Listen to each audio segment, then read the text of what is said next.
bien en el taller de razonamiento lógico categorial, que no es solo una metodología didáctica y pedagógica para acercarse a unos niveles aceptables de lectura, sino que dentro de la misma prueba es muy probable que haya un grupo de preguntas que surjan en esta materia, ¿cierto? Entonces, ahí eh, desarrollaron ustedes de forma muy eficiente, espero yo, unos mecanismos para ir yendo de la lectura lógica, que si bien describe la realidad, no es una lectura científica, ¿cierto? A través de tres etapas del razonamiento deductivo, ¿cierto? De lo que uno aprende desde una visión, si se quiere, instintiva de supervivencia en el mundo.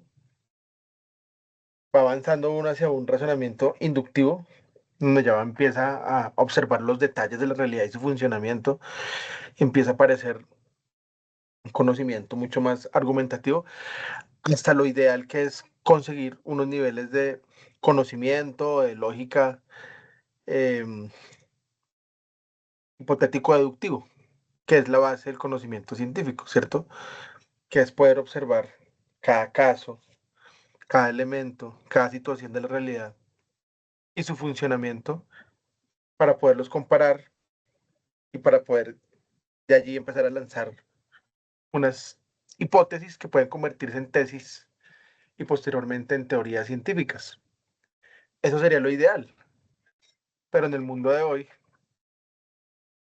donde estamos bombardeados, estamos sometidos a niveles absolutamente, ya no se puede decir que inaceptables, sino niveles catastróficos de información que no nos permite que esta sea ni distinguida, ni diferenciada, ni comparada, ni siquiera en un sentido de poder saber con exactitud qué es cierto y qué es falso, porque no tenemos el tiempo.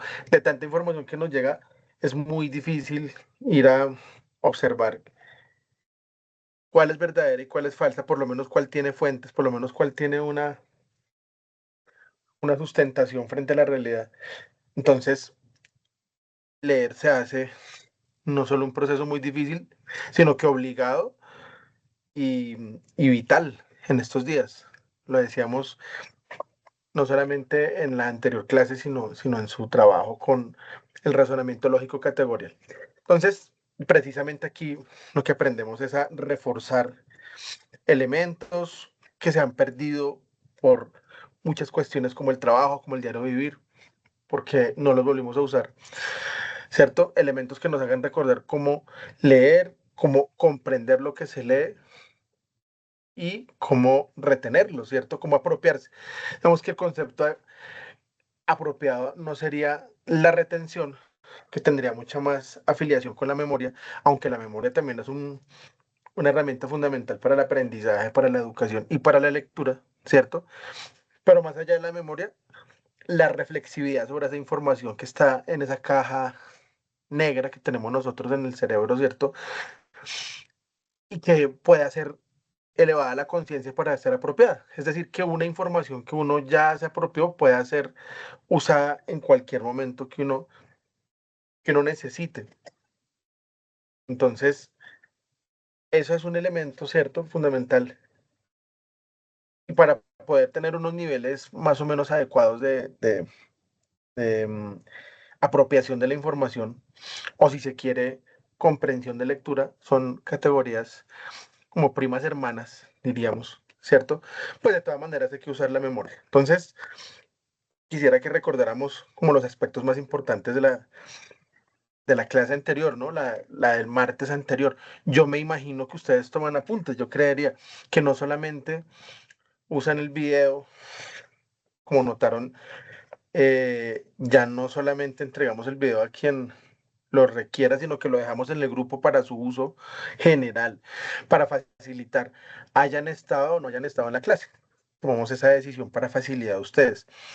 Entonces, supongo que además del video, estaría yo seguro que además del video, ustedes em, toman apuntes, ¿cierto? A través del mismo computador, a través de su tablet, a través del celular, pero yo les recomendaría, esto es una recomendación libre, ¿cierto?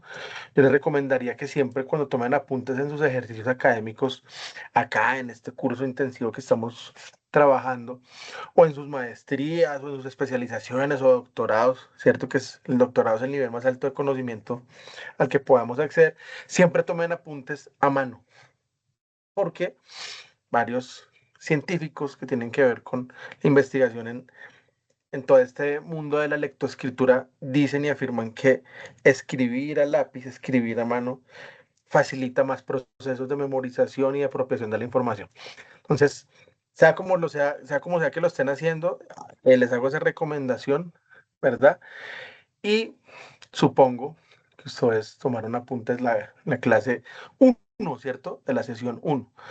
Entonces, no sé quién quiere participar. Siempre acuérdense que vamos a utilizar el mecanismo de la interacción, del diálogo, de la conversación y de la participación. No sé qué quiere comentarnos en síntesis, así muy resumido, de qué se trató la sesión uno. ¿Qué nos quiere decir?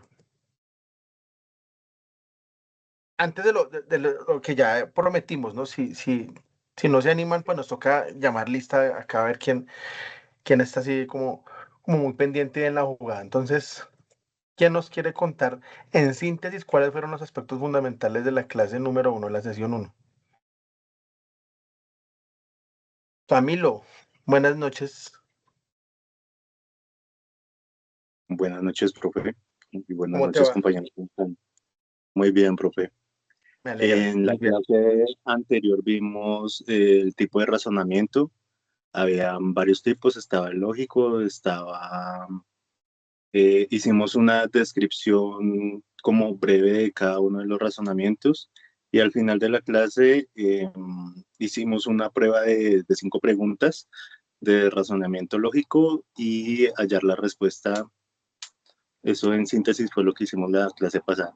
Y en cuanto a los apuntes, tengo que confesar que pues que no lo hice la clase pasada, pero lo tendré en cuenta para esta clase. Listo, listo, Camilo, excelente, muy bien. Excelente resumen, pero hubo una sola pequeña fallita para poder anotarte. Y es que te estaba preguntando de la sesión uno y no de la sesión 2. Entonces, está muy bien sintetizado, está perfecto como hiciste, elaboraste ese resumen de la clase 2. Pero entonces quisiera, ya Camilo participó y está muy bien y muchas gracias. Quisiera que otro compañero nos contara qué trabajamos en la clase uno. Entonces, démosle la palabra a Ronnie. Ronnie, buenas noches. Sí, muy buenas noches. ¿Cómo estás? Bien, bien, apenas acabando de ingresar. Cuéntame. Ah, listo. No, siempre vamos a hacer unas transiciones en donde intentemos hacer un ejercicio de apropiación de la información, ¿cierto? Dentro de las formas de la lectura y los métodos, siempre vamos a intentar hacer apropiación de la información y para ello estamos rompiendo el hielo hoy con un ejercicio de memoria y de apropiación, ¿cierto? Es decir, ¿qué se acuerdan en síntesis que hicimos en la clase número uno? Estábamos haciendo como un marco, un contexto allí de la importancia de esa apropiación y retención de la información. No es lo mismo retención que apropiación, ojalá lo apunten ahí en su cuadernito. La retención tiene que ver más con la memoria y con la reproducción de conceptos. La apropiación, que es a donde queremos llegar al final de todo este curso, ¿cierto? Es que esa información yo logre, digamos que, diciéndolo coloquialmente, pegarla, adherirla a mi vida para poderla manejar. Porque la idea es que cuando uno lee y hace comprensión de lectura o apropiación de los textos, ¿cierto? Ya uno logra eh, apropiarse porque ya es de uno esa información. Cuando hablamos de apropiación decimos que es como que la información, lo que uno leyó, si le nutrió, si se hizo el proceso eficientemente, ya esa información es de uno y uno puede traducirla en sus propios términos y no riñe con lo que dijo el autor que lo planteó la primera vez o el profesor. Ese es el nivel que queremos llegar al final del curso. Entonces, Ronnie, ¿de qué te acuerdas de la sesión uno? O sea, hace 8 días. ¿Qué fue lo que trabajamos?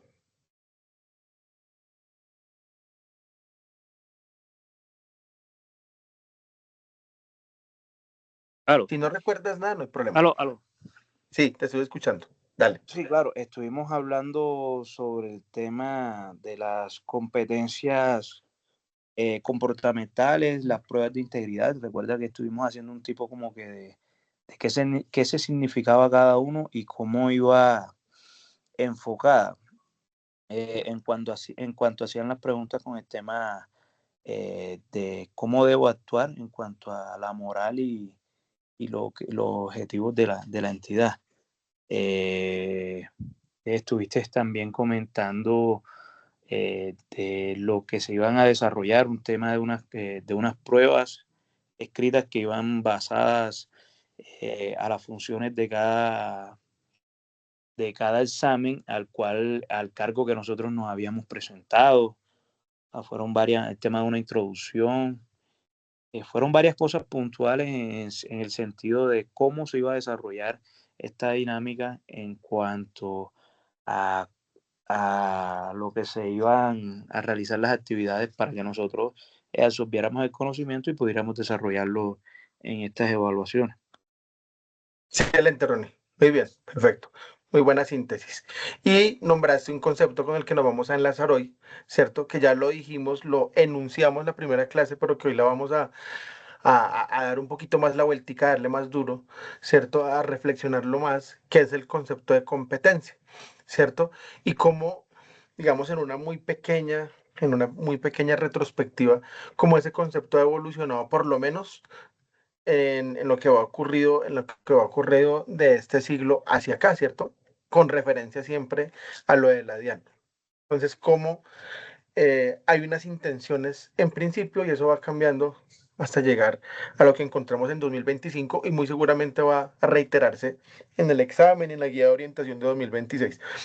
Pero escuchemos una última persona para ver si nos aporta algo nuevo, diferente a lo de Ronnie, con respecto a la clase número 1. Entonces quisiera preguntarle a Erika. Muy bien, Erika. Dale, te escuchamos. Bueno, nos decían que competencias funcionales estuviéramos pendientes del manual de funciones, que básicamente salía todo de allí. Era conocimientos técnicos de competencias comportamentales, que eran las habilidades y las acciones, y eso estaba en el diccionario de competencia. Y para la prueba de integridad tuviéramos en cuenta el código de integridad. Pienso que pues eso redunde en lo que está diciendo el compañero. Y bueno, los anexos, que es la que dicen como la modalidad, como la base normativa, eso es lo que nos hicieron cuando estábamos mirando como el acuerdo 21 cuando leímos lectura de eso. Muy bien, Erika. Excelente, perfecto. Y para completar, si alguien quiere completar o aportar a lo que ya dijeron Erika y Ronnie, los escuchamos. Si no, recordemos que al final de la clase utilizamos a un autor muy importante que nos habla sobre el valor de la lectura y cómo la lectura implica no solamente procesos de conocimiento, procesos de argumentación, procesos de investigación, sino procesos de liberación. Es decir, que la lectura no es solamente un proceso académico allá en las universidades donde uno se encierra o en las bibliotecas, que eran, ya eso no existe, ¿cierto? O eso viene en desuso, lo cual es muy triste, lo cual es otra parte de nuestra catástrofe contemporánea, ¿cierto? Pero cuando existían, cuando las usábamos, eran como templos, ¿no? Eran como iglesias del conocimiento donde había que hacer silencio, donde había que tener unos rituales.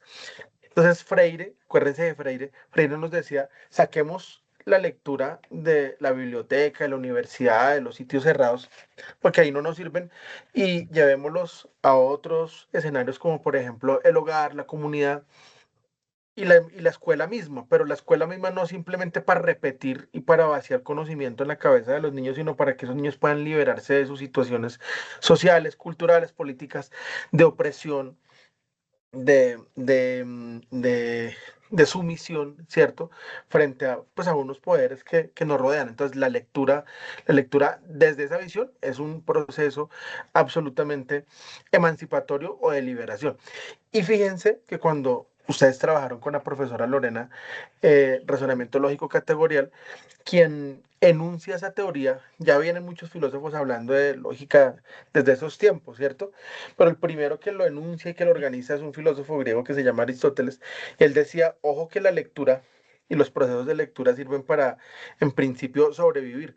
Si uno no sabe leer la realidad, si uno no sabe decodificarla, si uno no sabe en dónde está, pues resulta que llega una tormenta o un terremoto, para utilizar el ejemplo terrible de lo que nos ocurrió como país hace unos días, o llega una catástrofe, si yo no sé leer la realidad, si yo no sé leer la naturaleza, pues me puedo morir, ¿cierto?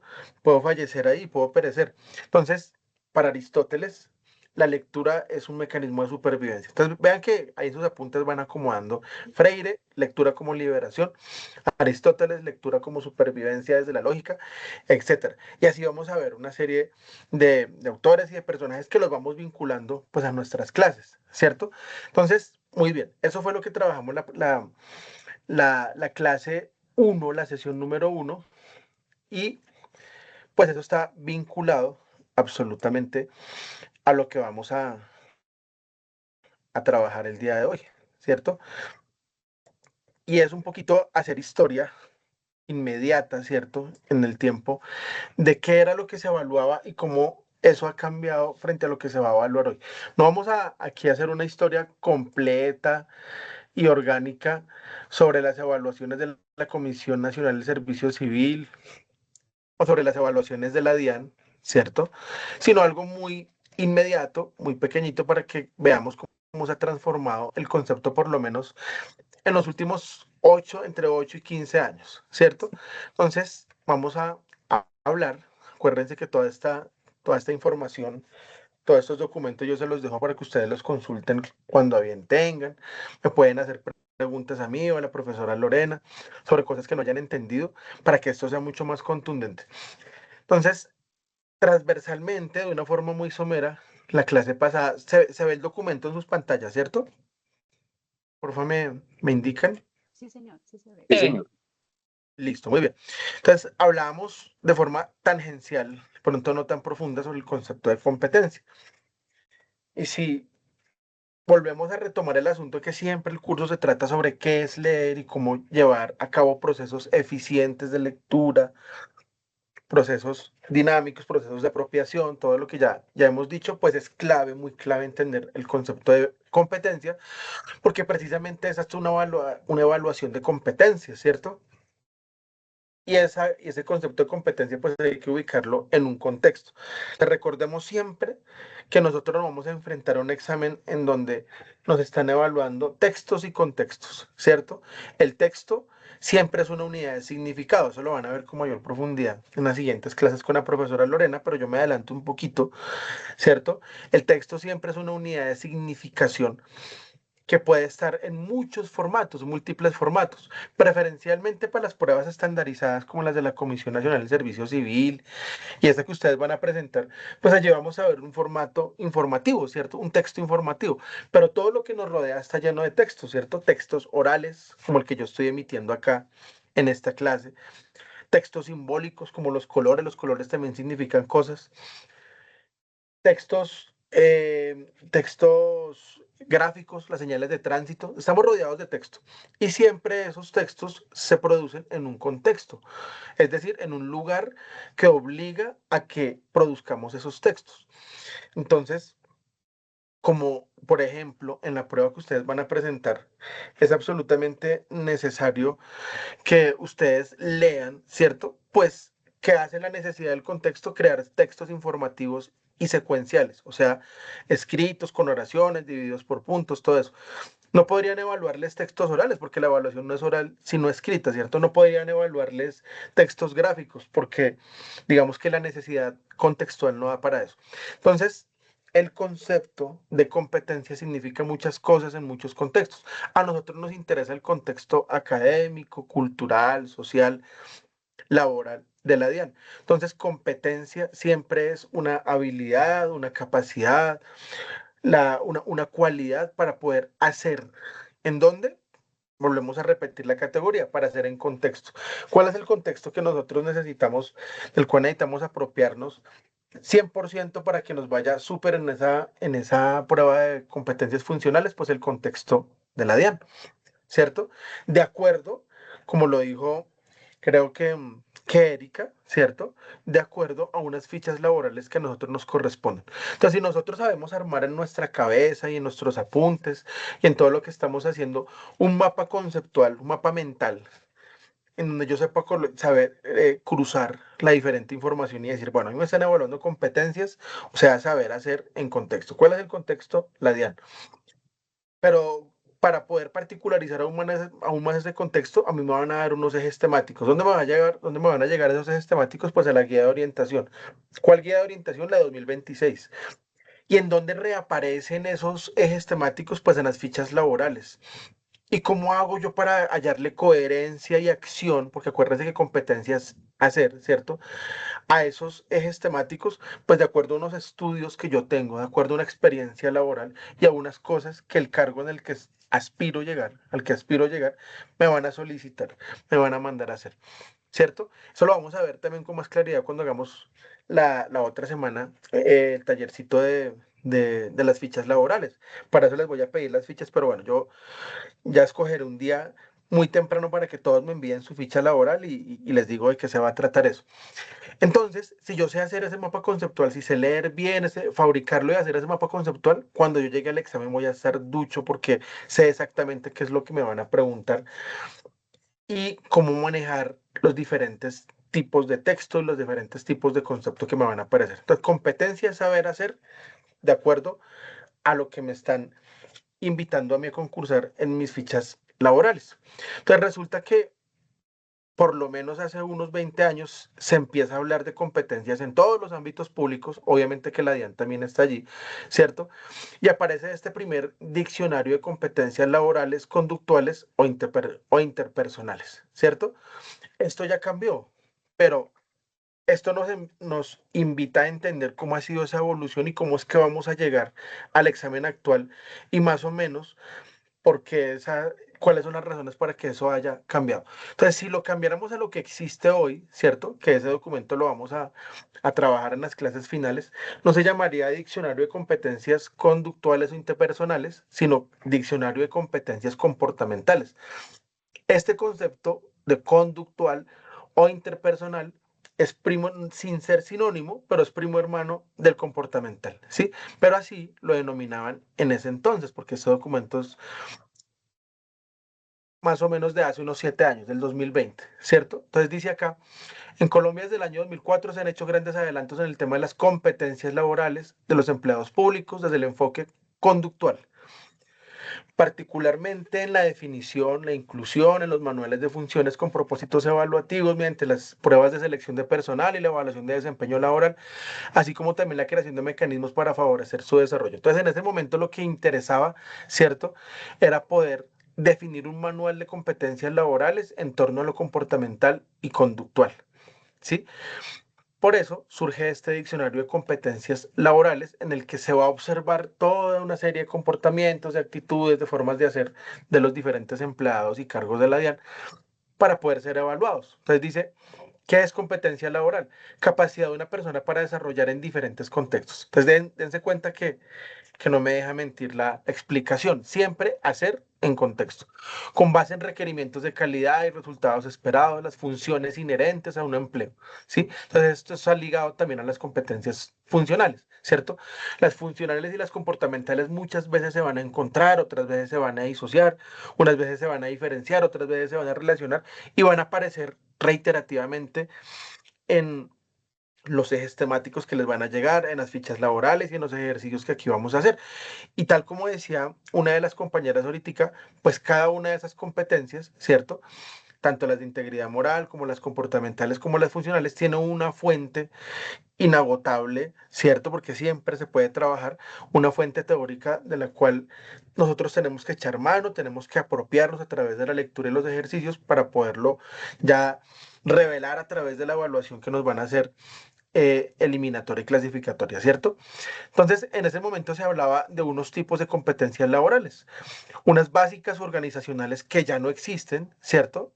Estas competencias, ¿dónde vuelven a aparecer?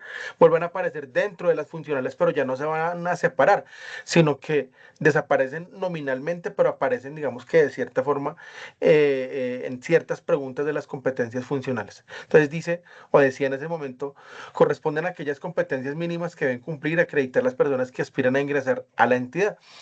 Las competencias básicas organizacionales están compuestas por unas competencias conductuales y unos niveles mínimos de conocimiento, ¿sí? Y también nos hablaban de las funcionales, que fíjense que eso sí no ha variado, eso sí se ha sostenido en concepto y en nombre a través del tiempo, y hacen referencia a los conocimientos teóricos, profesionales, técnicos, específicos y necesarios para desarrollar una determinada actividad laboral, conforme lo determina el MERF. Fíjense que esto sí es idéntico a lo que leíamos en la guía de orientación, en el anexo y en el acuerdo de hace 8 días. Entonces, ¿cuál es la fuente que sigue funcionando para las funcionales? El MERF. ¿Qué se pretende evaluar ahí? Conocimientos teóricos, profesionales, técnicos, académicos, etcétera, para poder hacer su trabajo de una forma idónea. Pero las primeras, las básicas organizacionales, desaparecen y son, digamos que subsumidas, son absorbidas, para ser más claro, un concepto más claro, por las funcionales. Y ahorita nos vamos a dar cuenta en un ejemplo que nos aparece en la guía de orientación muy interesante, que aquí vamos a leer y a trabajar, en donde hay una pregunta en donde se evalúa cómo debería ser su labor, ¿cierto?, dentro del Estado, pero no necesariamente se nombra a la DIAN, ¿cierto? Es una pregunta que bien podría ser para un examen de la DIAN o un examen de la Contraloría o la Procuraduría, pero ya lo vamos a ver en unos minutos. Entonces, las organizacionales desaparecen y son absorbidas por las funcionales. Y las conductuales interpersonales ya no se van a llamar así, sino que se van a llamar comportamentales. Y dice aquí, hacen referencia al conjunto de capacidades y habilidades necesarias para dar respuesta a distintas situaciones laborales y de relacionamiento. Entonces, fíjense que, como lo veíamos la clase pasada, no nos van a evaluar conocimientos teóricos, profesionales, como las funcionales, sino que nos van a evaluar unas capacidades de respuesta frente a situaciones laborales que muchas veces pueden ser difíciles, que muchas veces pueden ser desbordantes. Y es ahí en donde ya en el examen pasado, y muy seguramente en este va a ser muy similar, va a aparecer la escala de Likert, ¿cierto? Que también la vamos a explicar en su momento.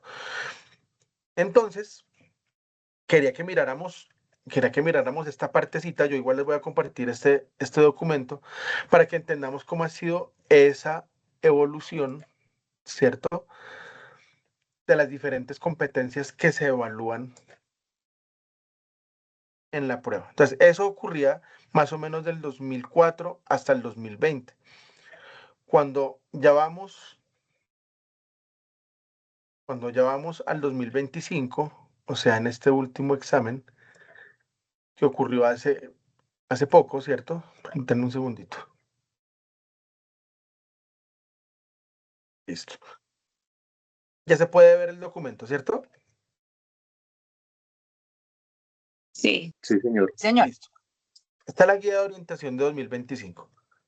Entonces, fíjense que ese mismo concepto de competencia, que es saber hacer en contexto para tener unas habilidades, unas capacidades y demás, se parece mucho a lo que leíamos ahorita, ¿cierto? Pero algunos de sus contenidos y nominalmente van a cambiar. Entonces, fíjense que desaparece la de competencias básicas organizacionales, ¿cierto? Pero no del todo, porque las funcionales van a absorberlo. Y más o menos va a decir lo mismo, ¿no? Esta prueba evalúa conocimientos teóricos, profesionales, técnicos, específicos para desarrollar adecuadamente una determinada actividad laboral conforme al MERF, ¿cierto? Digamos que eso parece prácticamente igual que al otro diccionario. Y está la prueba sobre competencias comportamentales, ya no se llaman conductuales interpersonales, donde se evalúa el conjunto de capacidades y habilidades para dar respuesta a distintas situaciones laborales. Fíjense que en la redacción prácticamente es idéntica, ¿cierto? Pero el nombre cambia, ya no se van a llamar conductuales interpersonales, sino comportamentales. Porque, ya lo decíamos la clase pasada, la entidad va haciendo más y más énfasis, ¿cierto? Más y más esfuerzo en que eso comportamental tenga igual relevancia, no más, ¿cierto? Porque lo funcional siempre va a ser, digamos, lo crucial, pero sí que tenga una relevancia parecida a todas las competencias funcionales, porque acuérdense que la ciencia o el conocimiento que estudia el comportamiento es la ética, ¿cierto? Entonces se requieren cada vez más empleados, sujetos que tengan un compromiso ético frente a la entidad. Entonces, por eso, muy seguramente se ha hecho tanto énfasis en esto de las competencias comportamentales.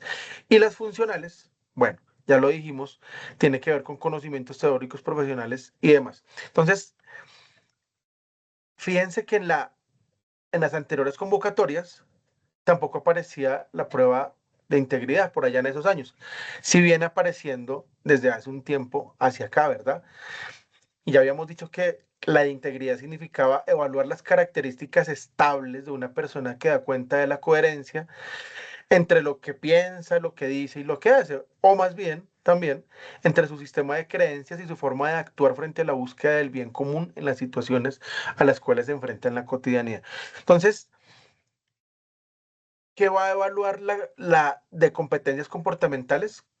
Habilidades y respuesta frente a ciertos comportamientos de sus compañeros, de los ciudadanos, de sus jefes, etcétera, ¿cierto? No tanto conocimientos, sino capacidad de respuesta frente al comportamiento. ¿Qué va a evaluar la prueba de integridad? Valores. Y ambas se miden por la escala de Likert, que como les dije vamos a explicar más adelante, ¿cierto? Entonces, si comparamos con lo que venía antes, con lo que hay ahora, ¿qué aparece nuevo? La prueba de integridad, las comportamentales que cambiaron de nombre, ¿cierto? Y las funcionales que han absorbido las organizacionales, las básicas organizacionales, las que he explicado yo en otros cursos, que las básicas organizacionales generalmente evaluaban, no solamente aquí en la DIAN, sino en otras instancias, Procuraduría, Contraloría, Magisterio, etcétera, evaluaba, evaluaba eh, eh, conocimientos básicos sobre el Estado, no necesariamente lo de la DIAN, ni lo de la Procuraduría, ni lo de la Contraloría, porque eso ya lo vemos en lo funcional, sino como una primera instancia sobre qué conocimiento tengo yo sobre los derechos, los deberes, la constitución política, qué significa lo público, qué significa lo privado, cómo acceder al Estado, etcétera, etcétera. Entonces, eso ahora, digamos que está ahí también dentro de las pruebas funcionales y aparecen unas preguntitas que si uno pudiera ubicarlas, perfectamente serían parte de las antiguas básicas organizacionales. Ya habíamos trabajado lo de los ejes de evaluación, que sabemos que surgen de las fichas laborales que ustedes tienen ahí, muy claras, muy apropiadas, ¿cierto? Que me las van a compartir para poder hacer mucho más eficiente ese taller de fichas laborales en las próximas clases, ¿cierto? Y nos habíamos quedado aquí, ¿cierto? En la guía de orientación. Y hay dos conceptos también que son muy importantes de los que nos tenemos que apropiar. Y es que si bien Y es que si bien em, eh, todo lo que vamos a leer y trabajar son textos, aquí en estas pruebas, puntualmente las de la DIAN, y viene funcionando desde hace años en otras entidades, esa palabra texto la vamos a llamar de otra forma. Entonces ustedes van a darse cuenta que muchas cosas van a funcionar igual como las llamemos de una forma o de otra, ¿cierto? Pero bueno, van cambiando de nombre. Entonces, en una prueba, por ejemplo, como la prueba de saber, siempre vamos a hablar de textos. Aquí en las pruebas de la Comisión Nacional del Servicio Civil y puntualmente la de la DIAN, lo vamos a llamar prueba de casuística y de juicio situacional. ¿Cierto? Entonces la casuística y el juicio situacional es la forma en la que vamos a nombrar los textos en la prueba de la DIAN. ¿Alguien sabe qué significa la palabra casuística? Y que nos ilustre, que nos diga. ¿Alguien ha escuchado esa palabrita alguna vez? ¿Tiene idea de que cuando alguien dice casuística, a qué se está refiriendo? A situaciones reales, Muy bien, Elizabeth. ¿Situaciones reales de qué tipo? básicamente pues enfocadas al área de conocimiento del que uno necesita para el cargo que se está postulando. Vale, muy bien. Entonces, son casos, ¿cierto? Son casos, casuística o caso viene de casuística. Entonces, casos en donde no solamente pueden ocurrir situaciones hipotéticas muy cercanas a la realidad, como tú dices, ciertas situaciones que puedan pertenecer a nuestro contexto, a nuestra función laboral, sino que además yo tengo que desarrollar allí elementos, ya lo dijo, ya lo hemos explorado la clase pasada y está, elementos teóricos, académicos, técnicos, etc. Entonces, ¿qué ocurre? Por eso volvemos al concepto de competencia. Si en las competencias o en los exámenes de competencias me están evaluando saber hacer en contexto, ¿cierto? Pues los textos no pueden ser teóricos, sino que los textos tienen que ser lo más prácticos posibles, en donde muchas situaciones del diario vivir en lo que yo trabajo van a ser evaluados a partir de lo que yo conozco. Y eso también está guiado por otra categoría que aquí aparece, que es la de juicio situacional. Así como Elizabeth nos dice que la casuística o el caso tiene que ver con situaciones, contextos reales, ¿qué será el juicio situacional? ¿Qué entienden ustedes por eso? ¿Es lo mismo que casuística o cuál es la diferencia? ¿Qué entendemos por eso?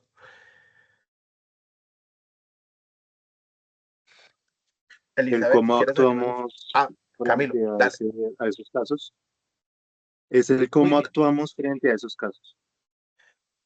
Sí, muy bien. Y a eso le agregaríamos, Camilo, que ese actuar tiene que guiarse por una decisión, ¿cierto? Y a esa decisión lo podemos llamar juicio, el buen juicio, ¿cierto? Por eso a alguien que no tiene ningún tipo de adicción, ni que está en un estado de alicoramiento o de estado psicoactivo, se le dice, usted está en sano juicio, en su sano juicio, ¿cierto? Que eso es clave en el contexto jurídico para los que son abogados. Estar uno en sus cinco sentidos, en su sano juicio para poder tomar decisiones. Entonces, en el juicio situacional se infiere que usted está en sus cinco sentidos, en su nivel más elevado de conciencia para poder decidir si en el caso A, en el caso B o en el caso C, la decisión que usted va a tomar es la más acertada y desde ahí es que se le va a evaluar. Entonces, fíjense que tanto la palabrita o la categoría juicio situacional como de casuística tiene que ver con la realidad, como muy bien nos dijo Elizabeth, y tiene que ver con acciones, situaciones que están ocurriendo hipotéticamente en la vida real, ¿cierto? No nos van a poner nombres, ni nos van a poner fechas, hasta allá no llega, pero cosas muy parecidas a las que vivimos supuestamente en nuestra realidad laboral. Entonces, fíjense que ahí nacen tres o cuatro categorías para que ustedes las incorporen ahí a sus apuntes y se apropien de ellas. Texto, ¿cierto? Que es todo aquello que significa algo.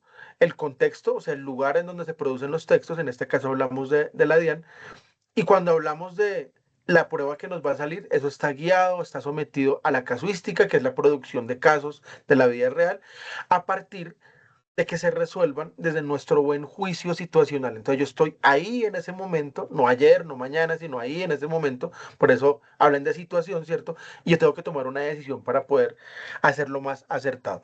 Entonces fíjense lo que dice acá. El formato de pregunta que se utilizará para las pruebas sobre competencias funcionales es el de la prueba de juicio situacional. Este formato se caracteriza por presentar a la persona examinada un conjunto de situaciones hipotéticas de orden laboral, junto a un número de alternativas, ¿cierto? O soluciones. En la prueba de saber lo podemos llamar, o en la prueba de la nacional, o en otras pruebas que nos parezcan, lo podemos llamar campo de respuesta. Aquí nos ponen el concepto de alternativas o soluciones, lo cual es igual, frente a las cuales ella debe elegir una para su solución. Entonces, si se dan cuenta que el juicio situacional es poder tener en el buen juicio la decisión adecuada frente al caso, ¿cierto? Que es de la vida real que me estén poniendo. ¿Vale? ¿Hasta ahí estamos claros? Acuérdense que siempre hacemos OK para poder saber desde acá que está completamente entendido. Ahí vamos bien, ¿cierto? Margie, cuéntame. Perdón, Ah, ibas otra a vez hacer el subí la OK. mano. Era para dar ok. Dale. Listo, listo, listo. No te preocupes. Entonces, vamos a ver el siguiente ejemplo. Precisamente, vamos a agrandarlo aquí un poquito.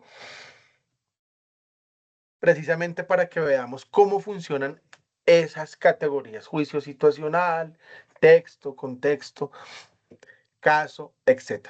Entonces, fíjense que aquí en la parte izquierda de esta tablita dice parte del ítem. ¿Alguien sabe qué significa la palabrita ítem? Acuérdense que aquí nos vamos apropiando de muchas palabras y de mucho lenguaje para poder ir apropiándonos a su vez de los textos. ¿Alguien sabe qué significa esa palabrita ítem? Bueno, ítem es lo mismo que texto. Ítem es lo mismo que pregunta. Lo que pasa es que aquí aparece una serie de términos que muchos son sinónimos, que muchos son parecidos, ¿cierto? Y que para poderlos ir entendiendo, pues nosotros los vamos a ir asociando. Entonces, fíjense que dice aquí esquema ítem prueba funcional. Le podemos cambiar la palabra. Esquema pregunta de prueba funcional, o esquema de caso de prueba funcional, o esquema de texto de prueba funcional. Entonces, para el ejercicio y la simplicidad de esto, para que no nos confundamos ni nos perdamos, que es lo que no queremos, ¿cierto? Ítem, texto, pregunta o caso es la misma cosa. ¿Listo? Entonces dice, parte del ítem, caso, o sea, lo que está ocurriendo. Descripción, delimitación de un conjunto de circunstancias en torno a una situación hipotética laboral, ¿cierto? Que relaciona el ítem o el texto o la pregunta, como quieran, con un dominio, contenido de evaluación o indicador. Entonces, fíjense cómo se va cruzando toda la información. ¿De dónde surgen los contenidos o indicadores? Pues de lo que les van a enviar ustedes previo al examen en su guía de orientación 2026, ¿cierto? Ustedes van a ir cruzando en su mapa conceptual o en su mapa mental, ¿verdad? Dice, enunciado. Enunciado es como que lo que nos van a preguntar ya directamente, ¿cierto? ¿Qué es lo que quieren que hagamos con ese caso, texto, ítem, como sea? Y dice, es un texto, pregunta o una tarea específica relacionada con el contenido de evaluación o indicador que se va a medir. Busca generar un juicio, fíjense que no me deja mentir la explicación, busca generar un juicio o actividad y se debe cumplir de forma correcta en alguna de las opciones de respuesta dadas.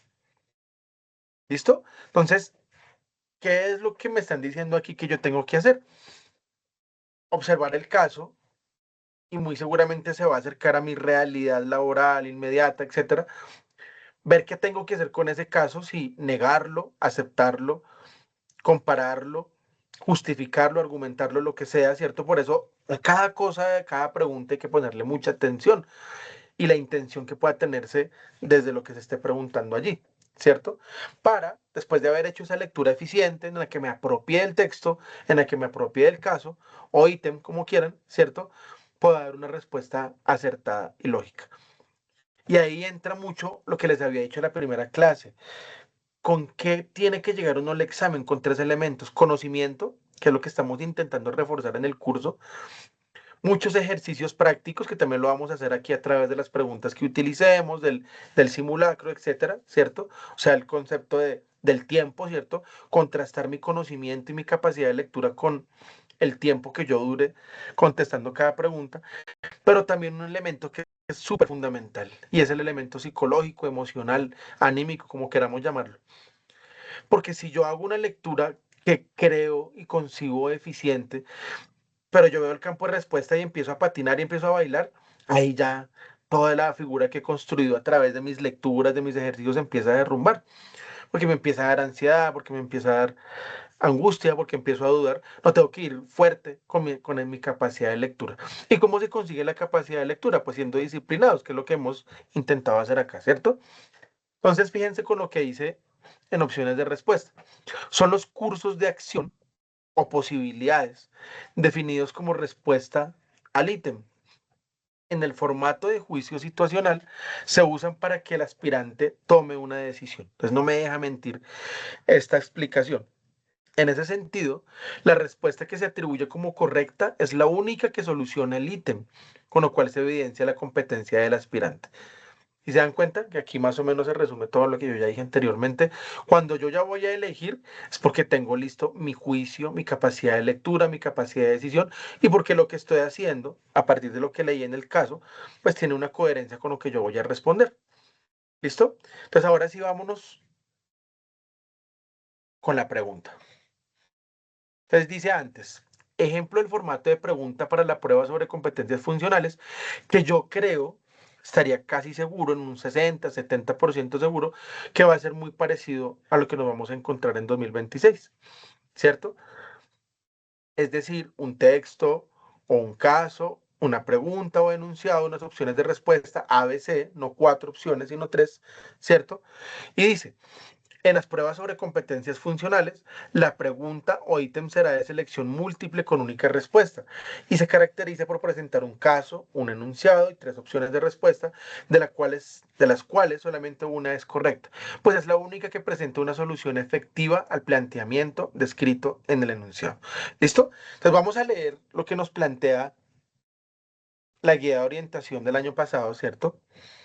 Aquí digamos, aquí lo importante, lo vital no es si contesto bien o no, porque ustedes ya tienen la guía de orientación, muy seguramente leyeron eso, sino que le metamos el diente a las posibles preguntas que nos vamos a encontrar precisamente en el examen. Entonces aquí sí quiero que me ayude alguien. ¿Quién quiere ayudarme con la lectura? El que quiera abre el micrófono, alza la manita ¿Desde y dónde me el ayuda a leer. caso? Sí, sí, sí, sí, sí. Sí, Erika. ¿Vas a leer? Bueno, en una Dale. entidad pública Espérame un se segundito, te subo un evidencia. poquito.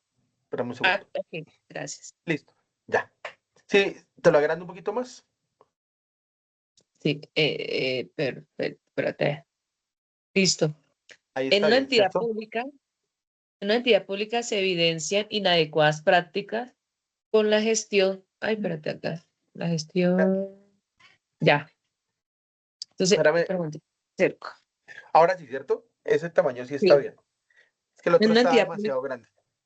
Ajá. Dale, dale. En una entidad pública se evidencian inadecuadas prácticas con la gestión de las comunicaciones oficiales en cuanto a solicitudes, peticiones y documentos que ingresan y salen de la dependencia. Por la situación presentada, se solicita al funcionario encargado que aplique el procedimiento adecuado en cumplimiento de las normativas archivísticas vigente para dar el correspondiente trámite a las comunicaciones que instauran los ciudadanos frente a la entidad. Muy bien, Erika. Perfecto. Así de entradita, aquí no vamos ni a gastar tiempo, ni estamos compitiendo todavía, no nos interesa eso. Lo vamos a ir haciendo en la medida en que vamos avanzando con los ejercicios y el culmen de eso va a ser el simulacro, ¿cierto? Aquí estamos apenas en la etapa de análisis previo, dándonos el tiempo, dándonos la pela de poder analizar lo que dice cada cosa. Entonces, así con esa lectura previa que tú hiciste, ¿qué viste? ¿Qué encontraste en este texto, en este caso? Que hay unas inadecuadas prácticas, ¿cierto? Con la gestión de las solicitudes, peticiones y documentos. Entonces, que están solicitando que el funcionario, pues, que está encargado, aplique el procedimiento en cumplimiento de las normas archivísticas. Vale, muy bien. Ujú. No viste nada más, solo eso. Eh, ya, bueno, es una entidad pública, se evidencian, ¿qué más? La situación se solicita al funcionario encargado que aplique el procedimiento adecuado. Bueno, que es norma archivística vigente, ¿cierto? Sí. Para dar correspondiente trámite. Entonces pienso que pues ahí la clave es la norma archivística y que se está haciendo algo inadecuado. Vale, o sea, se está cometiendo un error y hay que solucionarlo, al parecer, ¿no? Al parecer porque no hemos visto nada más, sino solamente el caso, y ahorita vamos a ver el resto del cuerpo de toda la pregunta, ¿cierto? Pues acuérdense que el ítem se divide entre caso, enunciado y campo de respuesta. Muy bien, Erika, muy bien. Entonces, quédate ahí, ahorita me ayudas a acabar de leer, pero quiero preguntarle a los demás si hay algo que no haya planteado allí Erika, que ustedes vean que hay que tener en cuenta en ese caso que acabo de leer ella. O ella Bueno, ya hay tuvo todos los que tener elementos en ahí. cuenta de que habla de una entidad pública. Sí, Y tú sabes que los términos o el tema es diferente en entidades. sí. ¿Y qué habría que tener uno en cuenta ahí entonces? O sea, digamos que cuál es como el aviso que tú nos estás queriendo aquí como plantear.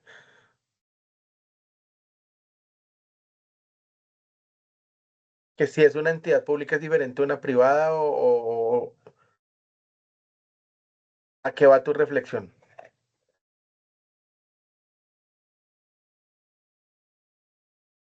Yo creería que el compañero lo que quería decir era que como no se está llevando el debido proceso en la parte de las comunicaciones, la DIAN no ¿No? cumpliría los términos para darle respuesta a los ciudadanos. O bueno, la entidad pública, perdón, no estaría cumpliendo los términos que tiene para dar respuesta a las peticiones, quejas y reclamos.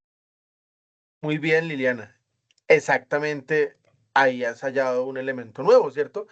Que Erika decía, me parece que lo central es el incumplimiento de la norma archivística, pero el problema surge en una mala gestión de las comunicaciones que lleva a que haya como consecuencia, como una especie de desorden, como una especie de elementos inadecuados en el cumplimiento de la normativa archivística. Muy bien, perfecto.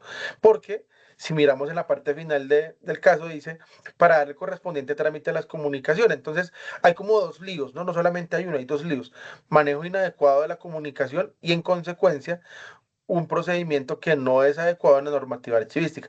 Pero quiero que observen también, ustedes, digamos, lo han dicho sin decirlo de cierta forma, ¿cierto? Que aquí se está nombrando una entidad pública cualquiera. Es decir, se está nombrando la DIAN como una instancia particular, Erika. Perdón, ¿qué me diste? Se está nombrando la DIAN por algún lado. ¿Tú lo No, pero pues como observas? estamos en el concurso, asumimos que estamos hablando de la DIAN. Claro, pero esto podría ocurrir en cualquier instancia pública, ¿cierto? O sea, un problema de comunicaciones y de archivo puede pasar o en la Contraloría, o en la Procuraduría, o en la misma DIAN. Entonces, quería hacer referencia no solo a esos elementos centrales que tú ya señalaste y que señaló Liliana y que señaló Ronnie, sino que esta pregunta puede ser perfectamente de las antiguas preguntas básicas organizacionales, en donde se pretendía evaluar el conocimiento sobre el Estado, sobre la función pública, las entidades, etcétera, ¿cierto? A través de preguntas, digamos, de cierta forma generales. Entonces, esta pregunta nos puede servir, claro, para la DIAN, pero también para cualquier instancia pública. Entonces, eso por un lado. Otro, hay dos problemas, ¿cierto? La comunicación y la organización del archivo a partir de un funcionario que al parecer no está haciendo el trabajo adecuado. Vamos a leer ahora el enunciado y el campo de respuesta, Erika. Bueno, ¿Qué dice el alcanzas a ver ahí? enunciado. Sí, Espera que lo agrandé demasiado, espera que ya exageré. Ahí sí, está bien, ¿cierto? sí, dice, yo acá le voy igual colocando como el tamaño. Listo, dale, Un dale. enunciado. Un ciudadano entrega una petición anónima dirigida a un servidor público específico de la entidad. Al funcionario que lo recepciona, en primera instancia le corresponde. Listo. Opciones de Entonces, bien, respuesta. Ah, ok. dale, sí, léelas y ya lo acabamos ¿Sí? de analizar. Opciones de respuesta A. Radicar el documento en la oficina de su competencia para dar respuesta a la solicitud. B. Asignar un código al documento de acuerdo con la clasificación documental establecida. C. Efectuar la correspondiente numeración consecutiva al documento en la hoja de control. Muy bien. Entonces, acabemos de hacer el análisis. Arriba nos hablan de un caso cualquiera donde se maneja mal tanto la parte de la normativa archivística como las comunicaciones. Ya aquí hay algo muy puntual, ¿no? Dice: un ciudadano entrega una petición anónima dirigida a un servidor público específico de la entidad.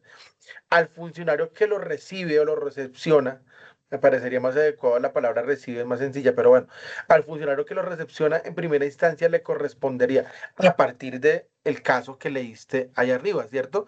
Radicar el documento en la oficina de su competencia para dar respuesta a la solicitud, asignar un código al documento de acuerdo con la clasificación documental, efectuar la correspondiente numeración consecutiva del documento en la hoja de control. ¿Qué observas en ese enunciado y en esas opciones? ¿Qué notas? ¿Qué podrías reflexionar de allí?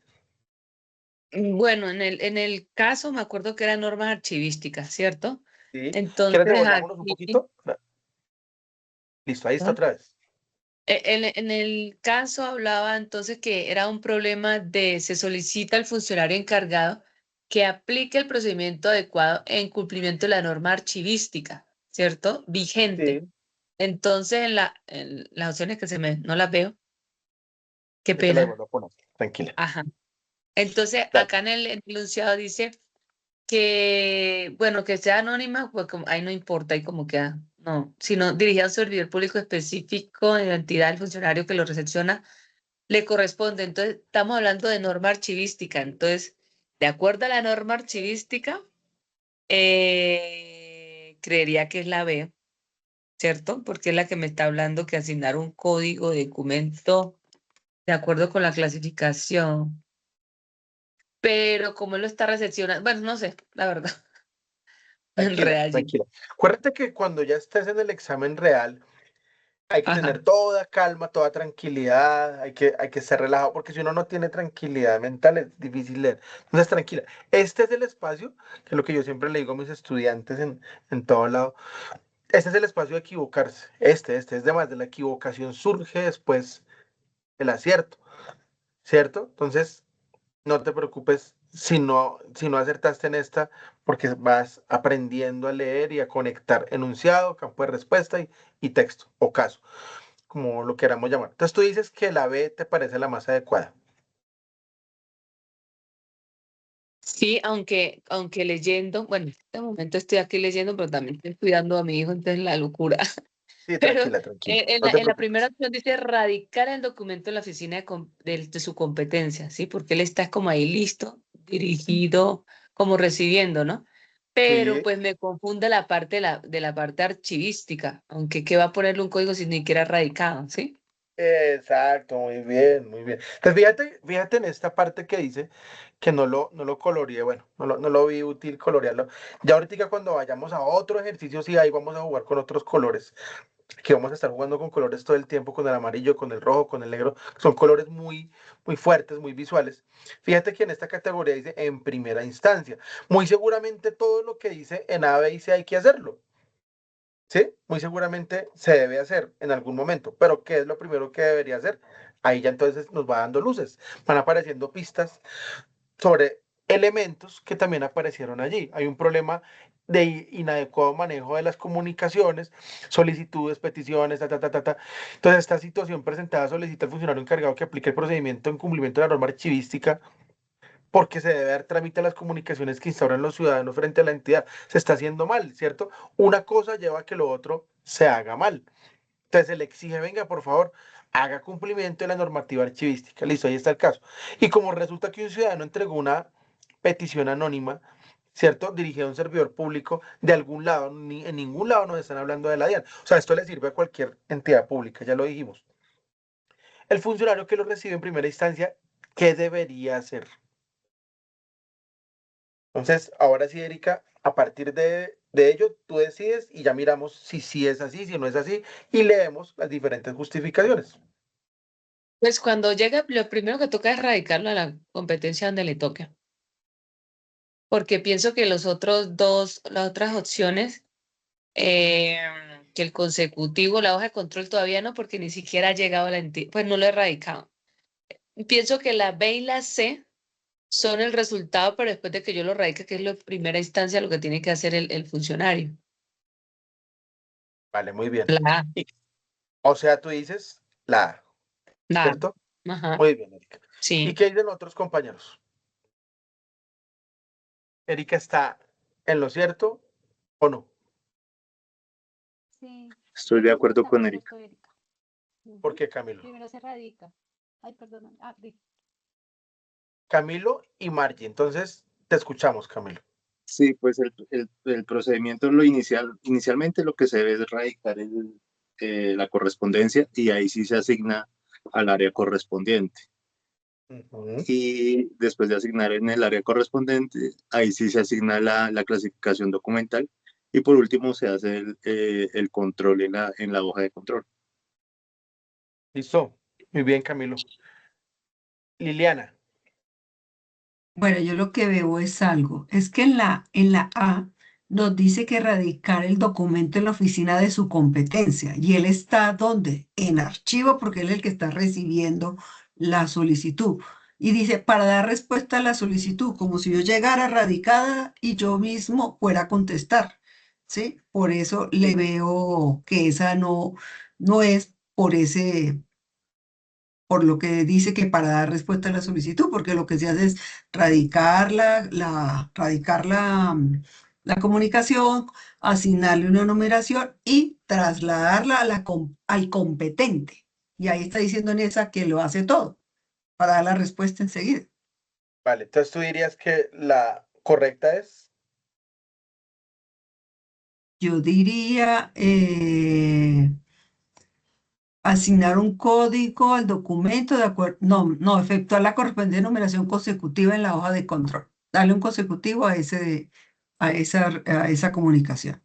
O sea, el funcionario en primera instancia debería efectuar la correspondiente numeración consecutiva al número al documento en la hoja de Al control. ¿Sí? documento. Sí, porque cuando uno radica una PQRS, por decir algo, ¿qué es lo que uno tiene? Un radicado, un radicado que tiene pues un orden, es lo que yo recibo como ciudadano.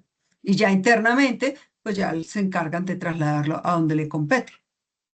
Pero todas las comunicaciones que se reciban van a tener una numeración y sobre ese número es que yo como ciudadano voy a ubicar la respuesta. Por eso porque el sistema se encarga de hacer eso. Por eso cuando yo le contesto a un ciudadano, ni siquiera tengo que colocarle número de oficio, porque el sistema se encarga de asignarle el número de oficio como tal. Entonces yo creería que sería la C. Ese es mi punto. Listo, excelente argumento. Fíjense que aquí siempre estamos practicando el aprendizaje colaborativo, ¿no? O sea, porque alguien me decía la otra vez, bueno, en otra parte me decía, no, que si estos cursos no se pueden personalizar, yo le decía, no, el conocimiento, la producción de conocimiento solo puede ser efectiva cuando es colectiva. Y aquí estamos haciendo conocimiento colectivo. Entonces, muy bien, vamos aprendiendo unos de otros. Y finalicemos con Margie. Margie, ¿tú qué ibas a decir? ¿Que sí es la A o la C o la B? Yo iba a decir que sí es la A, porque ¿Por qué? ahí está hablando como si fuera está radicando la queja como presencial, porque dice al funcionario que la recepcione, ¿sí? O sea, no está diciendo que la radicó virtual o por el micrositio, sino que dice que el funcionario la recepciona. Entonces, en primera instancia, lo que va a hacer es radicar el documento. Después que ya se radican los documentos, bueno, en PQs, normalmente ya le pasan a uno el documento y ahí es cuando uno ya la clasifica para una posterior gestión documental o una clasificación documental. Entonces, primero creería que debe radicar el documento y después asignarle el código. Vale, Y o sea, bueno, sería para ti, si por ejemplo fuera a organizar las opciones para ti, sería primero A, después B y después C. así es. Muy bien, listo. Entonces, Erika, leamos la respuesta y los argumentos, ¿vale? Ok. Y todos pendientes. Dice, espérate, momentico. La opción A es correcta porque radicar el documento en la oficina de su competencia para dar respuesta a la solicitud atiende el procedimiento correcto a seguir cuando en primera instancia se recibe una petición anónima independientemente del anonimato o contenido Contenido, sí. Ello tiene soporte en el artículo 426, parágrafo 2 del Acuerdo 001-2024 del Archivo General de la Nación, el cual dispone, cuando se reciba un derecho de petición que no esté firmado ni presente el nombre del responsable o responsable de su contenido, se considerará anónimo, debe ser radicado y atendido conforme a la Ley 1755 de 2015 o la norma que lo modifique o la modifique, complemente, sustituya o derogue. Lo anterior demuestra que el primer deber del funcionario que recibe una petición, incluso anónima, es radicarla, registrando fecha, hora, número y clase de anexo. Igualmente, la radicación oficializa el ingreso del documento a la entidad y determina el cómputo de los términos para resolver. Si sin este paso inicial no es posible garantizar transparencia, control interno ni atención en los plazos que exige la ley. Ahora, la Excelente. opción B, dice la Espérame, opción B, ¿ah? sí, espérame un segundito. Dale. Perdón, te interrumpo. Fíjense que en la explicación y justificación que se da acá, que es muy completa, muy idónea, casi que toda se reduce al ámbito de la ley, ¿cierto? Y nos habla de la ley 1755, que es la ley del derecho de petición, ¿cierto? Para la cual se constituye el derecho de petición como una posibilidad del ciudadano para solicitar, reclamar, etcétera. Pero, como a lo que a nosotros nos interesa, también dentro de las leyes, también dentro de la parte técnica, también dentro de la parte teórica, es el ejercicio siempre de la lectura. Si ustedes se fijan, al principio de la explicación dicen la opción A es correcta porque radicar el documento en la oficina de su competencia para responder a la solicitud atiende el procedimiento correcto a seguir cuando en primera instancia se recibe una petición anónima. Y si nos devolvemos un poquito, fíjense que en el enunciado se dice en primera instancia qué es lo que hay que hacer. Y creo que el que no es muy experto en derechos de petición, o en la parte del archivo, en la parte de las comunicaciones, en una oficina de una instancia pública, recordemos que puede ser cualquier instancia, no nos está refiriendo que sea la DIAN, ¿cierto?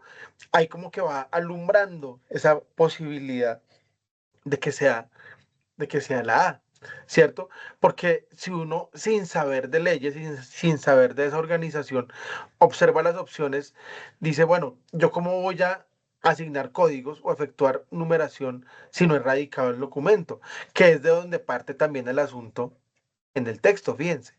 En una entidad pública se evidencian inadecuadas prácticas con la gestión de las comunicaciones. Hay un desorden. Y Margie nos decía perfectamente, precisamente, que si hubiera la opción, pues no está la opción, de organizar los pasos, serían A, B y C, donde el primero lógicamente tiene que ser el A, porque lo primero que haría un funcionario de ese tipo es radicar y ya después los otros pasos. Entonces, sin decirlo, nos lo dice la explicación que esto de la primera instancia, el primer paso, lo que se debería hacer en principio es lo de la erradicación. ¿Listo? Entonces, fíjense que ahí vamos aprendiendo a leer y a ir sacando categorías fundamentales de otras que no lo son. Cosas que son distractoras y cosas que son fundamentales. Ahí vamos aprendiendo. Ahora miremos, ahora sí, Erika, las otras opciones, ¿por qué no son? Ok, la opción B es incorrecta porque asignar un código al documento de acuerdo con la clasificación documental establecida no es el procedimiento correcto que en primera instancia se debe ejecutar al recibir peticiones anónimas. La actividad técnica de codificar la serie y sus series documentales en el cuadro de clasificación documental no es la acción técnica correcta para vincular una comunicación anónima a los trámites de la entidad. Ello tiene soporte en el mini manual Tablas de retención y transferencia documentales, que en su página 20 incluye la definición de clasificación documental como la labor mediante la cual se identifican y establecen las series que componen cada agrupación documental, fondo, sección y subsección, de acuerdo a la estructura orgánico-funcional de la entidad. Además, este procedimiento solo puede llevarse a cabo una vez el documento ha sido oficialmente radicado y registrado en el sistema de gestión documental. Por tanto, asignar un código de clasificación sin haber radicado previamente el documento incumple el ciclo normativo y deja sin validez oficial la comunicación ingresada. En conclusión, sin la radicación previa no existe número de registro ni fecha oficial de recepción, condiciones esenciales para garantizar transparencia, control interno y el cómputo de términos de respuesta que exige la normativa archivística. La clasificación aislada no responde a lo requerido en el enunciado y, por ende, no puede reemplazar la erradicación inicial. Muy bien. Entonces, igual, desde la ley, piense que desde la ley y desde la organización laboral de ese funcionario nos están explicando por qué sería inadecuado hacer eso si hubiéramos optado por la B. Y finalicemos con la C.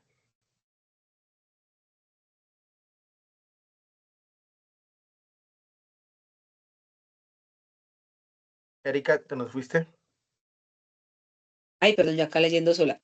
La opción C es Tranquila. incorrecta porque efectuar la correspondiente numeración consecutiva del documento en la hoja de control no es el procedimiento correcto al recibir peticiones anónimas. Ello tiene soporte en el artículo 423, 424 y 429 del Acuerdo 001 de 2024 del Archivo General de la Nación, en los que se señala que la numeración se refiere a los documentos producidos por la entidad pública, no a las peticiones anónimas que llegan de afuera. Por lo tanto, esta opción no aplica para responder a lo requerido en el enunciado, ya que enumerar documentos en la hoja de control es una tarea interna de seguimiento, ya que enumerar de seguimiento, a ver si me salí, de seguimiento, pero no constituye por sí misma la erradicación oficial de la petición. Y al omitir el registro formal de fecha, hora y dependencia responsable, la numeración en hoja de control no garantiza la oficialización del documento frente al ciudadano, el cómputo legal de los términos de respuesta y la trazabilidad exigida por la normativa archivística. En consecuencia, la numeración consecutiva en hoja de control no reemplaza la erradicación como primera acción obligatoria. Excelente, Erika, muchas gracias y muy buena lectura. Fíjense que si aplicamos algo del razonamiento lógico categorial, aquí encontraríamos una serie de acciones que nos invitan a ser lógicos y no ilógicos. Entonces no se puede colocar numeración consecutiva si primero no se ha radicado. Sería absurdo, ¿cierto? Es como primero ponerse los zapatos y después las medias, ¿no? Sería ilógico. Entonces, más o menos así va la organización de la lectura de este texto. ¿Listo? Muy bien. Entonces, quería que vieran ese Ya, ejemplo una y cosa, sí, dale. una cosa que me enredó al principio cuando leí, no, o sea, como que estaba mirando para otro lado, me quedó el concepto de archivística, ¿cierto? Entonces cuando vi Sí, las opciones, entonces yo la de erradicar no lo metí como archivístico en ese momento, sino como código, como hoja de control, como pienso que claro. ese fue como una trampita y que yo misma me estaba colocando porque estaba diciendo en primera instancia, ¿sí? Sí, sí, Entonces sí, a sí, sí, veces sí, uno se sí. va enredando solo porque decía norma archivística y yo, bueno, códigos de archivística y hoja de control también hace parte, pero la erradicación como que no lo metí en ese momento, pero cuando leí primera instancia, ahí fue que dije, no, primero se radica. Sí, claro, muy bien, muy bien. En un ejercicio de simple lógica, ¿cierto? Bien, entonces varias cosas. Primero, el orden lógico de los elementos y las acciones. No se puede hacer lo de la numeración y lo de los códigos si primero no se ha radicado. Digamos que no habría que saber allí grandes elementos como dice, como dice Erika, grandes elementos de archivística y demás, sino simplemente unas cuestiones de lectura básica, ¿cierto? Lo otro, lo otro es que vamos aprendiendo a leer y a sacar categorías que sirven de las que no sirven tanto, ¿cierto? Y eso pues nos lo va dando, es el entrenamiento, ¿sí? Recuerdo que hace 8 días hablábamos que ustedes recuerdan, hablábamos de Gabo, ¿no? Y de 100 años de soledad, pues que pues para felicidad de muchos, incluida la mía, se convirtió en serie y resulta que Gabo nos decía que en otro tiempo, decía, no, no vayan a cometer ese sacrilegio, esa ignominia de convertir a 100 años en un producto visual porque se tiran la imaginación de la gente. ¿Y a qué se estaba refiriendo él? Mucha gente lo vio como una concepción odiosa de Gabo, ¿cierto? Como así que esto solamente puede ser leído y no puede ser convertido a producto audiovisual en el cine o en una serie, ¿cierto? Sino que a lo que él iba es algo muy parecido a lo que planteó Erika ahorita, y es que cuando uno está leyendo, se está apropiando de la información, uno está dibujando unos mundos, unos personajes, unas cosas en su cabeza. Claro, aquí estamos hablando de textos técnicos e informativos, ¿cierto? Lo de Gabo es literario y lógicamente hay unas palabras que permiten más la imaginación y la graficación que otras, pero fíjense que lo que dice Erika es muy adecuado para lo que yo estoy planteando como ejemplo. Ella imaginó la archivística como otra acción, pero ya después cuando cayó en cuenta pudo como corregirse a sí misma para poder volver a elaborar la lectura de una forma eficiente. Y es ahí donde se vuelve muy importante este ejercicio. Todo parte del conocimiento de las palabras. Si nosotros no tenemos un léxico, ¿cierto? Un léxico que surge del contexto, que surge de donde estamos parados, pues vamos a empezar a patinar. Por eso cada palabra uno debe graficarla y saber en qué consiste en su cabeza. Eso hace parte de la apropiación. Listo, entonces vamos a irnos con otro ejercicio muy interesante que sé que les va a gustar. Y es precisamente alimentar el glosario o léxico o diccionario mental, ¿cierto? Para este caso, pues estamos hablando de la DIAN, ¿verdad? Y es muy interesante en este glosario que yo les voy a enviar para que después lo lean, para que después lo tengan en cuenta, ¿cierto? Es muy interesante darse cuenta que aquí podemos volver a aplicar los elementos de texto y contexto, que siempre van a ser transversales en todas nuestras clases y en todo nuestro curso. Pero antes quería preguntarles, hasta ahí estamos claros, ¿cierto? Con el ejercicio que hicimos de lectura con el ejemplo de la guía de orientación 2025. Esa es como la segunda o tercera. Muy bien, Erika. Gracias, Camilo. Perfecto. Entonces, esta es como la segunda o tercera transición. Siempre que hagamos una transición, yo voy a preguntarles si hay lugar a dudas, si hay lugar a aportes, etcétera, etcétera. Gracias, Elizabeth. Les decía entonces que este ejercicio de glosario es muy interesante porque nos permite ver unas palabras de las que nos tenemos que apropiar. Unas son palabritas, otras son siglas, otros son términos que vienen unidos a otras palabras, ¿cierto? Pero del cual tenemos que echar mano, apropiarnos de ellas, ¿cierto? En el contexto de la DIAN. Y fíjense que yo aquí he marcado unas palabritas que me parecen muy interesantes, unas con rojo, otras con amarillo, ¿cierto? Ustedes se preguntarán por qué. En principio, porque las que están en rojo permiten construir desde nuestra mirada, cuando se aparezcan las preguntas, cuando sea el examen real, cuando sea el simulacro, las que están en rojo nos permiten intuir y darnos cuenta que pertenecen al contexto de la DIAN. O sea que es muy difícil que esa cosa se salga de ahí, ¿cierto? Entonces, por ejemplo, esta sigla APA, que dice el acuerdo anticipado de precios, es el acuerdo suscrito entre la Unidad Administrativa Especial Dirección de Impuestos y el contribuyente del impuesto sobre la renta y complementario, etcétera, etcétera, ¿cierto? Tiene que ver con todo este lenguaje aduanero y tributario. Entonces es muy difícil que encontremos esta sigla en otra parte, aunque bueno, también existen las normas APA, ¿verdad? Ahí perfectamente alguien podría decirme, profe, APA, si lo saca uno del contexto de la DIAN y lo vemos en un contexto académico de escritura técnica o de escritura científica, significa otra cosa, ¿cierto? Incluso APA es una sigla que viene de un anglicismo, ¿verdad? Que en este momento no recuerdo exactamente cómo dice, pero las normas APA son para escribir bien textos investigativos. Sin embargo, considero que esta sigla es muy contextual, o sea, este APA pertenece sí o sí al mundo de la DIAN. Y así también podríamos ocuparnos, por ejemplo, de la palabrita autoridad competente, ¿no? Autoridades competentes en materia fiscal que designe cada estado contratante, ¿cierto? Un lenguaje propio de la DIAN. Vinculación, se considera que existe vinculación cuando un contribuyente se encuentra en uno o más de los casos indicados.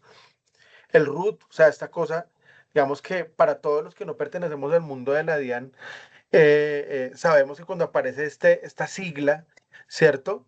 Este acrónimo, Registro Único Tributario, sabemos que eso pertenece al mundo de los impuestos y de la DIAN. O sea que esta apropiación, pues, es muy sencilla porque sí o sí pertenece solamente a este contexto de la DIAN, igual que el de VT que no lo marqué.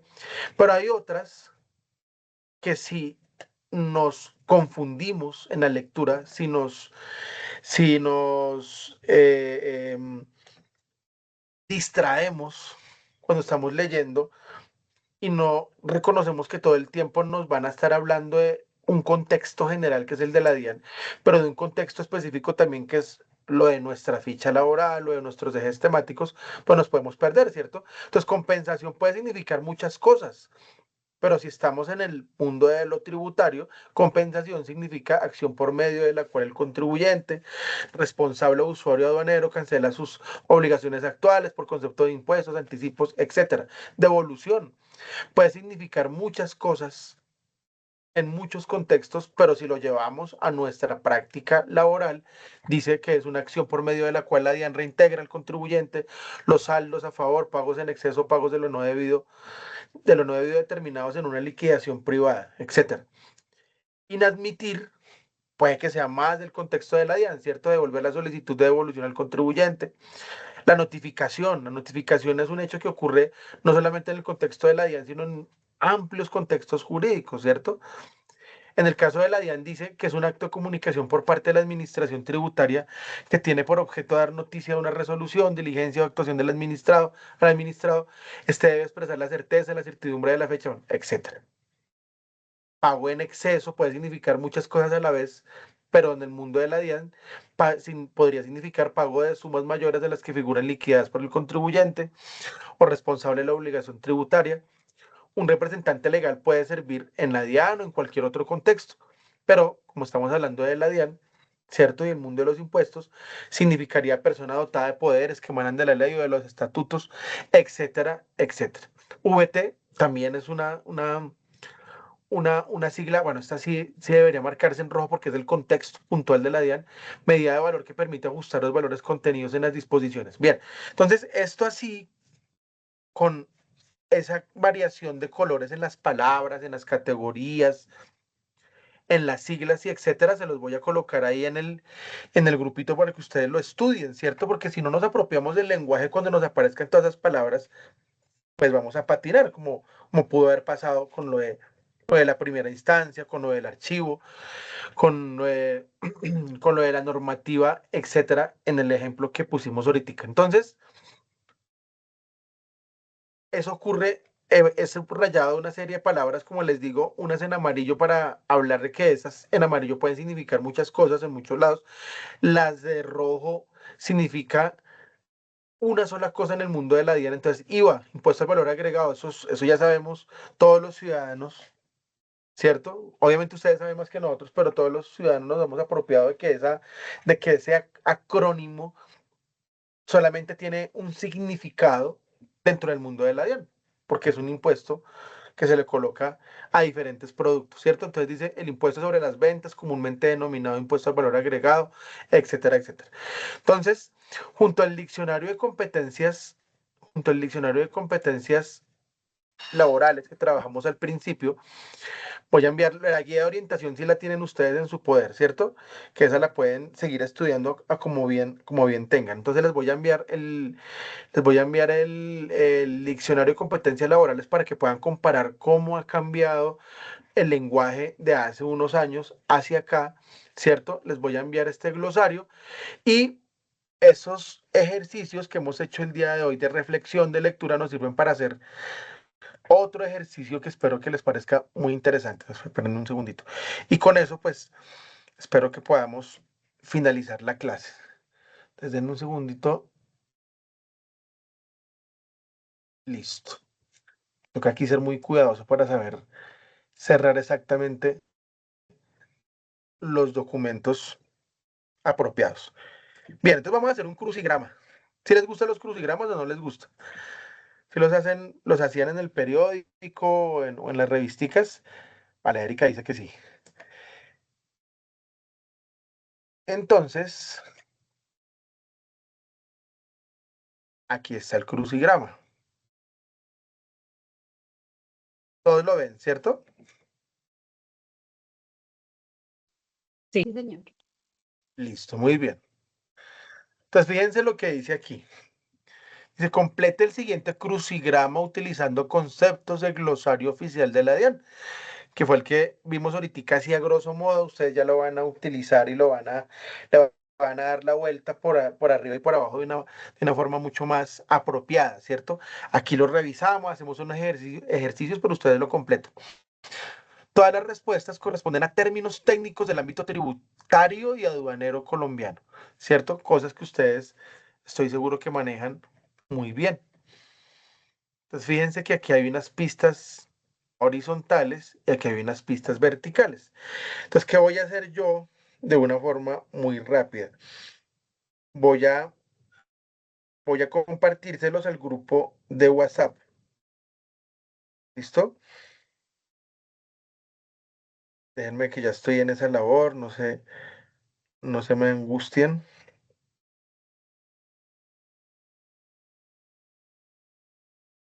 Listo, aquí están.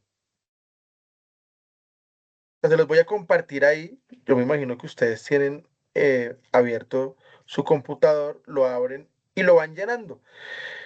Yo pienso que el término adecuado para que se haga de una forma muy eficiente son 20 minuticos. ¿Listo? Pero espérenme que no les he podido enviar. Listo, ya lo encontré. Listo, ahí se los envié. Ahí está en un Word. ¿Listo? Entonces lo van a descargar, lo van a manipular. Son las 8:28 y de acuerdo al conocimiento que ustedes tienen, que yo sé que es muy amplio, es mucho más que este crucigrama, yo simplemente lo coloco en unos términos básicos para observar cómo está la familiarización y la apropiación del lenguaje propio del contexto de la DIAN, ¿cierto? Entonces ustedes lo van a llenar en 20 minuticos. Entonces, son las 8:28, a las 8:48 en punto ya deben haber acabado. Si acaban antes, me dicen, yo estoy aquí pendiente para ayudarles en lo que requieran. ¿Listo?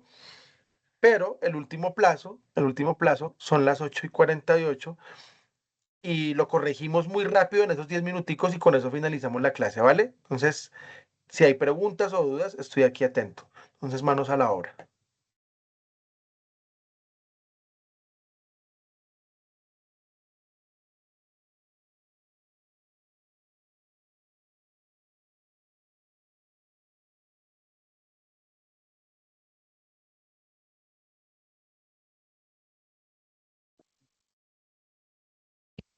¿Puedes colocar otra vez la imagen en donde están como la relación de los números, porfa? Sí, si no te preocupes, ya lo coloco. Gracias. ¿Está cierto?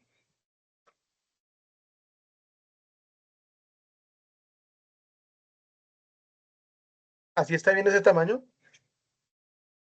Sí, o sea, el crucigrama lo enviaste al WhatsApp, pero las preguntas no, entonces como estoy haciendo todo por el celu, Ah, listo, listo, para listo, listo. tenerlo aquí. Gracias, Listo, listo, listo, listo. gracias.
Mecanismo de relaciones determinantes en la forma.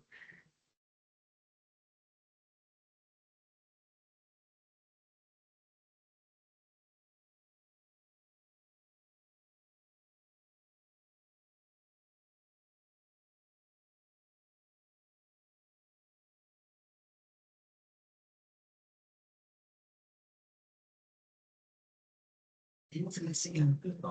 Vamos a ver, 7. 7, compensación.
Bueno, ¿cómo vamos? ¿Ya acabaron?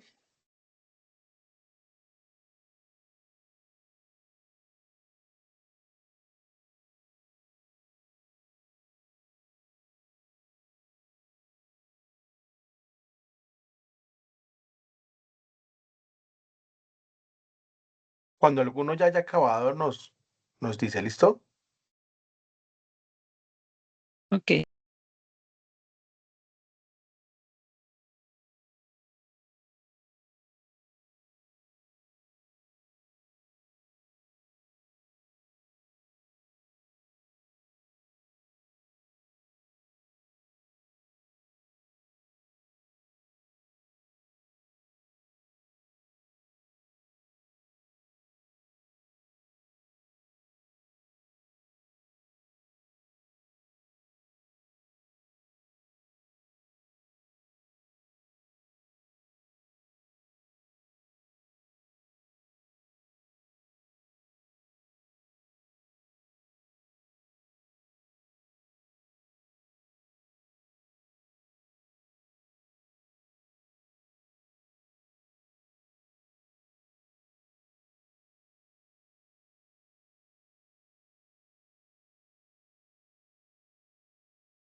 Bueno, ¿quién ya acabó? Cuéntenme.